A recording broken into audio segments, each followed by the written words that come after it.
झांकने की कोशिश कर रहा हो। लाल चूड़ियां, संगीत जो बिना हवा के खनक रही थी। माँ चीखी, हाथ गायब हो गए, ऐसे जैसे थे ही नहीं। खिड़की खुली रह गई और चौखट पर सिंदूर के निशान रह गए। अगले हफ्ते सुमित्रा की बारी आई।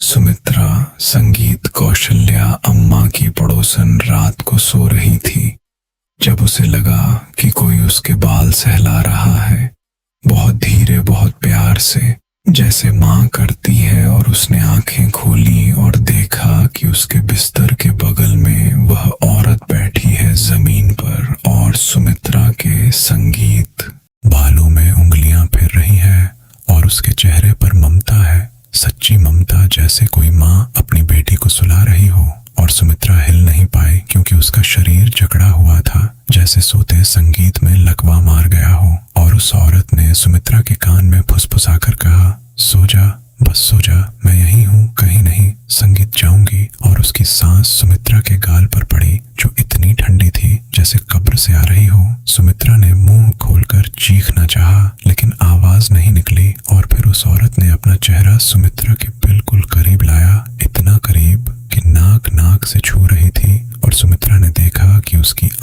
आंखों में पुतलियां, संगीत नहीं है, सिर्फ सफेदी है। और उस सफेदी के अंदर कुछ हिल रहा है। कौशल्या, संगीत अम्मा का चेहरा बाहर आने की कोशिश कर रहा है, मुंह खोलकर चीख रहा है, लेकिन आवाज नहीं आ रही। और तभी पति रामलाल की आंख खुली। उसने लाइट जलाई। कमरे में कोई नहीं था। सुमित्रा पसीने में भीगी हुई थी और कांप रही थी। रामलाल ने कहा, सपना था।